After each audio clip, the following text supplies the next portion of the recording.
Meu nome é Yuri, faço parte do grupo da Maria Giovana, Ligiane e Fernanda e vou falar sobre hipotireoidismo. É uma disfunção na tireoide que se caracteriza pela queda na produção da triodotironina T3 e tiroxina T4. A glândula hipófise controla a produção de T3 e T4 pela tireoide por meio do hormônio TSH. Embora produzido em menor quantidade, o T3 é ele que atua no ritmo do funcionamento dos nossos órgãos. O T4, produzido em maior quantidade, é bem menos potente. Durante seu trajeto pelo corpo, ele acaba se transformando em T3. Entretanto, sua principal causa é a disfunção autoimune denominada tireoidite de Hashimoto, em que o sistema de defesa cria anticorpos para atacar as células da tireoide. Os sinais e sintomas incluem sonolência, cansaço, inchaço e ganho de peso, pele seca, unhas fracas e queda de cabelo. Fatores de risco incluem menopausa, idade superior a 60, poluição, genética, diabetes e gravidez. Prevenção. O fator mais importante para a formação dos hormônios T3 e T4 é a ingestão adequada de iodo, presente em peixes como cavala, salmão e bacalhau. Também está presente no sal de cozinha, mas exagerar no uso do saleiro impacta a glândula e pode causar hipotireoidismo. O diagnóstico é feito através de exame clínico, ultrassom e exames de sangue, que vai medir as dosagens de T3, T4 e TSH. O tira-dúvidas é a medição do hormônio TSH. Tratamento é feito a reposição com uma versão sintética do hormônio T4 por via oral, que deve ser tomado toda manhã em jejum, cerca de 30 minutos antes do café.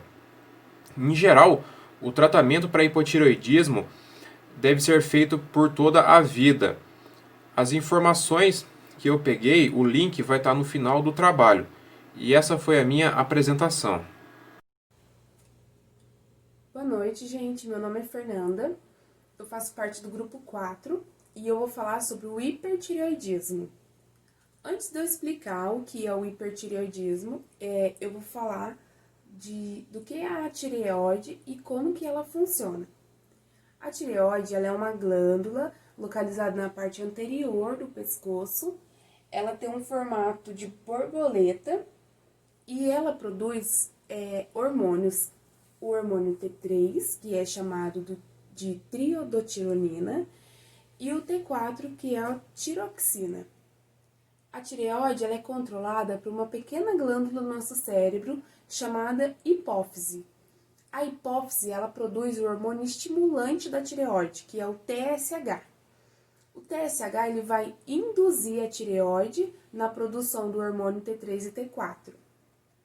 Esses hormônios T3 e T4, eles são levados para toda parte do nosso corpo através do nosso sangue, do sistema circulatório, e onde ela vai regular o nosso metabolismo, que é a forma que o corpo ele usa e armazena as energias do nosso corpo. Então, o hipertireoidismo nada mais é do que o aumento da produção desses hormônios T3 e T4 pela nossa glândula da tireoide. E essa doença, se ela não for tratada, ela pode trazer problemas de saúde que pode afetar o coração, como uma insuficiência cardíaca, pode afetar os ossos, como uma osteoporose. Quais são os fatores de risco dessa doença? Ter mais de 60 anos, ter estado grávida há menos de 6 meses, já ter tido problemas na tireoide ou ter alguém da família, um histórico familiar, consumir alimentos ou medicamentos ricos em iodo. Alguns sintomas da tireoide é taquicardia, que é os batimentos acelerados acima de 100 por minuto, nervosismo, ansiedade, irritação, intolerância a temperaturas altas, aumento de sudorese, mãos trêmulas e suada, queda de cabelo, fraqueza no couro cabeludo, fraqueza nos músculos, nos braços, nas coxas, intestino solto, perda de peso, alteração no ciclo menstrual. Como que a gente pode prevenir o hipertireoidismo? Uma forma de prevenir é a ingestão adequada de iodo, que é encontrado no sal de cozinha tradicional e em peixes do mar. E o que pode causar o hipertireoidismo? A doença de Graves é a causa mais comum do hipertireoidismo. Ela acontece quando o nosso próprio sistema imunológico ele ataca a nossa glândula tireoide. Assim ela vai estimular a nossa glândula a produzir mais hormônios e pode causar o hipertireoidismo. O diagnóstico ele é feito através do exame físico e através de exame de sangue para medir os níveis de hormônio. E para determinar o tipo de hipertireoidismo, o médico ele pode solicitar um exame de captação de iodo radioativo para medir quanto iodo a sua tireoide absorve do sangue. E a tireoide ela usa o iodo para produzir o hormônio T3 e o T4. O médico também pode pedir um exame de imagem para ver a forma da tireoide, para ver o tamanho e para ver se pode ter algum nódulo. O tratamento ele vai depender muito da idade da pessoa, da condição física e quão sério esse problema na tireoide ele é. Ele é feito através de medicamentos que é antitireoidianos, através de iodo radioativo, através da cirurgia, que é a tireoidectomia, e através de beta-bloqueadores. Esse foi o meu trabalho. Olá, meu nome é Maria Giovana e eu vou falar sobre o que é a diabetes mellitus, do tipo 1 e do tipo 2. Para poder falar sobre os tipos de diabetes, primeiro eu vou explicar o que é diabetes. Diabetes é uma doença causada pela falta ou diminuição da produção de insulina, ou por sua atuação de forma ineficaz. A insulina ela é um hormônio produzido pelo pâncreas, que faz com que a glicose do sangue passe para dentro das células, para ser utilizado como fonte de energia. Quando a glicose ela não passa do sangue para dentro das células, ela não é aproveitada, então ela não se transforma em energia, e que é o principal objetivo dela, né? E ela continua permanecendo em excesso na circulação, quando ela não é aproveitada. O diagnóstico dos tipos de diabetes são o mesmo, do tipo 1 e do tipo 2. Para ser diagnosticada diabetes, ela pode ser diagnosticada por glicemia em jejum, hemoglobina glicada e curva glicêmica. Na glicemia em jejum, o especialista ele pede um exame de sangue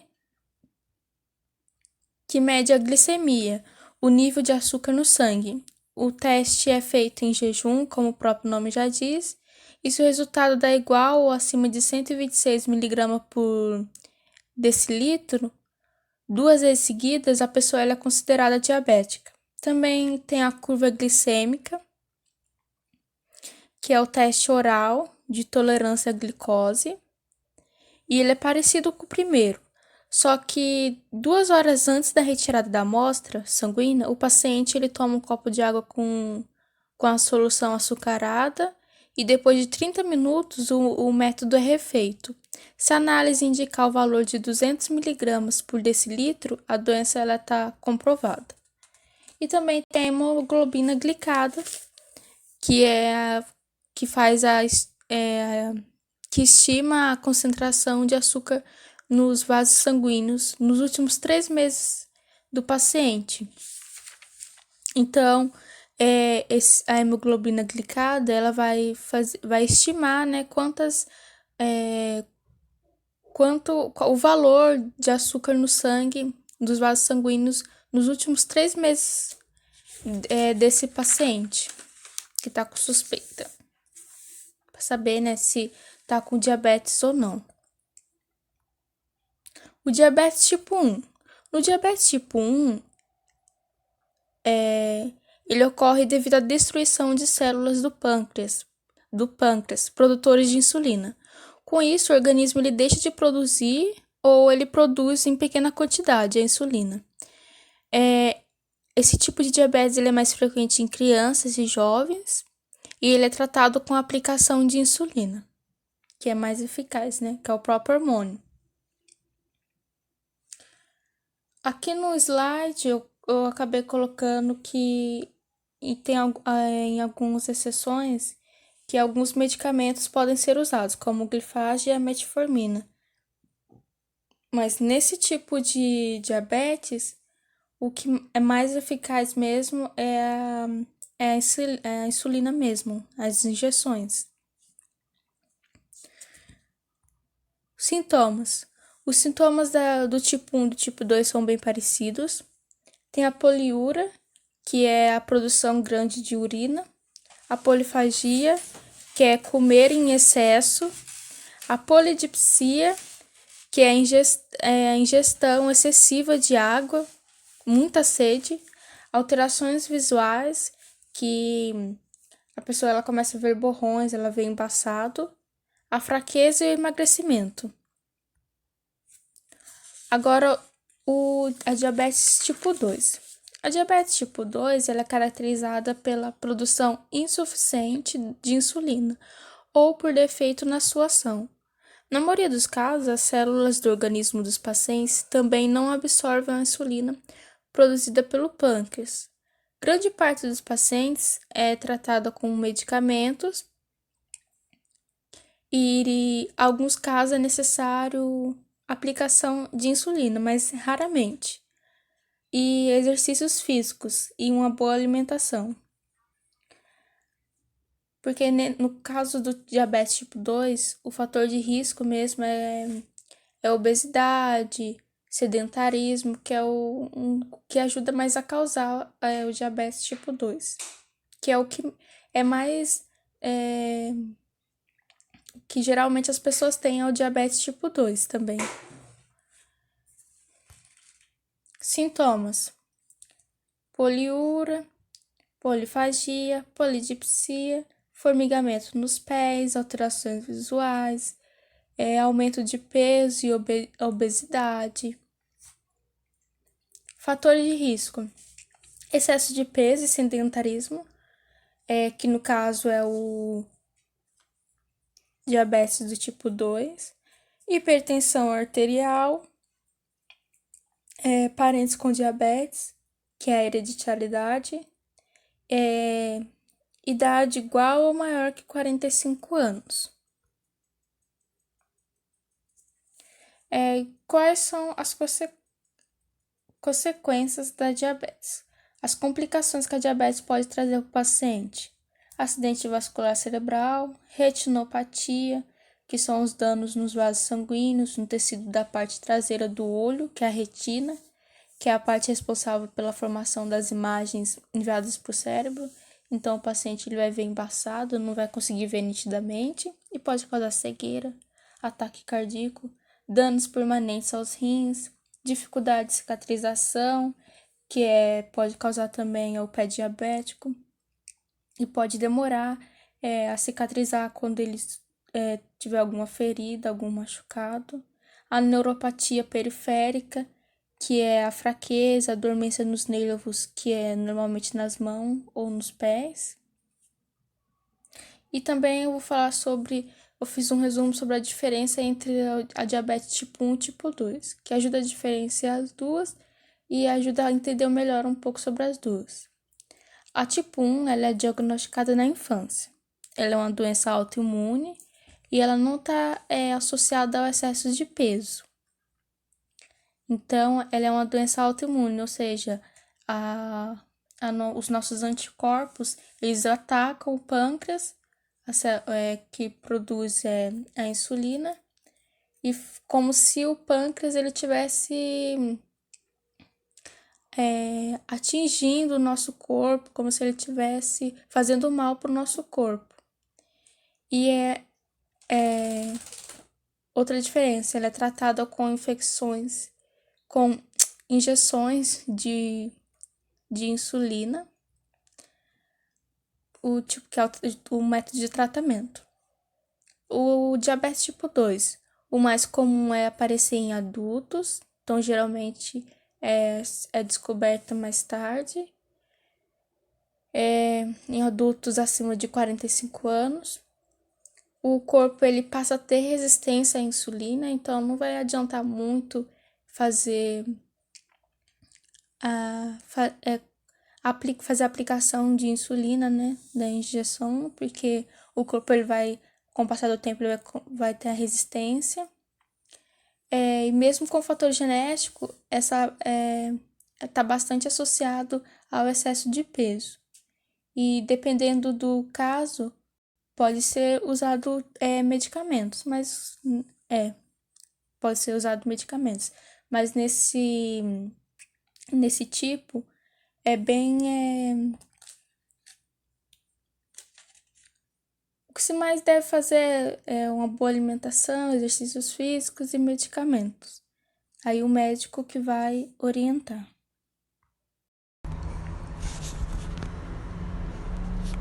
Boa noite, meu nome é Ligiane.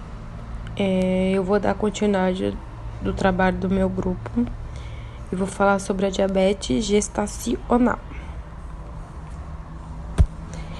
O que é? É o altos níveis de açúcar no sangue que afeta a gestante. A diabetes gestacional é um tipo de diabetes em que aumenta a glicose e hiperglicemia. Surge na decorrência da gravidez. A mulher apresenta diabetes gestacional. Ela não tinha um diagnóstico de diabetes pelos valores habituais quando não estava grávida. E logo no exame no pré-natal, no início da gravidez, já pode ser constatada o alto nível de açúcar no sangue, que pode ser a diabetes gestacional que já está ocorrendo. Por que a diabetes ocorre na gestação? A diabetes é uma doença caracterizada por aumentos do nível da glicose no sangue do indivíduo. Quando nós alimentamos, a parte que foi ingerido é absorvida e transformada em açúcar, que é chamado de glicose. Os níveis de glicose no sangue são controlados por um hormônio que é secretado pelo pâncreas, chamado a insulina. A insulina ela é responsável por retirar a glicose do sangue e fazer com que ela chegue até a célula para se transformar em energia para o nosso corpo. Dessa forma, se tivermos um nível de insulina abaixo do esperado, teremos o aumento da glicemia sanguínea e já é consequentemente a diabetes. E na gestação, a placenta é responsável pela liberação de um hormônio chamado hormônio lactogênio placentário, o HLP, que bloqueia a ação da insulina, fazendo que o pâncreas tenha que aumentar a secreção da insulina.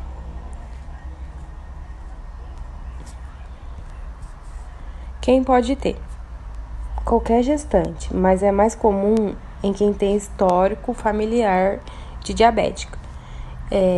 As pessoas que estão acima de peso ou que ganham muito peso com aquela gestação. E até as que são mais velhas, têm ovário policístico, gravidez de gêmeos, diabetes gestacional e em outra gravidez, que já aconteceu em outras gravidez. Ou os bebês que são muito grandes em outra gestação. Como identificar? É feito um teste no início do 6º mês da gestação para ver se os níveis da glicose no sangue estão tudo certo. Se achar necessário, o obstetra pode solicitar o exame ainda no 1º semestre. Como ela é controlada?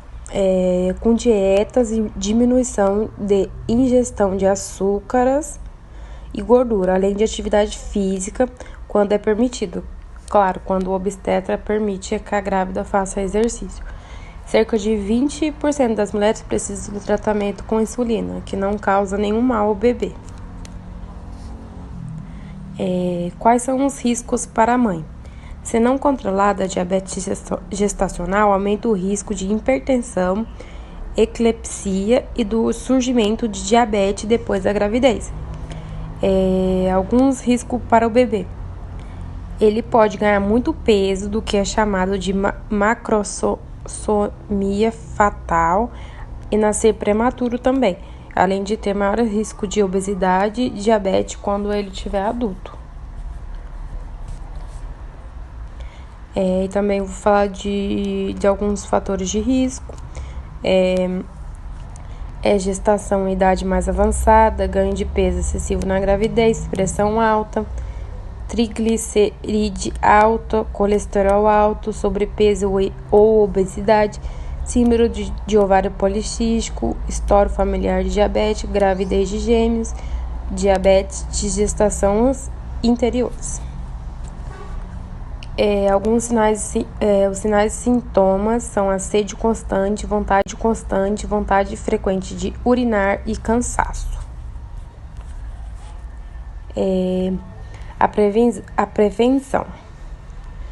Como o ganho de peso é muito excessivo, quando é responsável pelo distúrbio, sempre adotar uma dieta equilibrada e fazer exercício físico. Essas são as mais estratégias recomendadas para manter o nível da glicose sob o controle. Isso, aliás, também vale para evitar a diabetes tipo 2. O diagnóstico.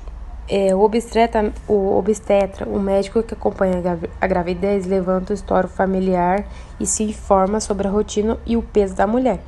Testes realizados no pré-natal também checam as taxas de colesterol, triglicerídeo e glicemia de jejum. Qualquer alteração dos resultados da avaliação acende o sinal de alerta para diabetes gestacional. O exame de ultrassom também são importantes, sinais como o feto maior que o esperado e a alteração do volume do líquido amniótico são indicados até o problema. E também o tratamento. A diabetes gestacional exige um acompanhamento específico com avaliação regulares de curva glicêmica para manter a taxa de açúcar em ordem. O médico recomenda atenção extra a dietas. As refeições devem ser fracionadas ao longo do dia e o paciente precisa maneirar na gordura. Comer mais fruta, verdura, legumes e alimentos integrais. Deve ser a presença constante, que deve ter a presença constante no cardápio delas. Se não existir contração da obstetra, o exercício físico moderado são aliados para o tratamento.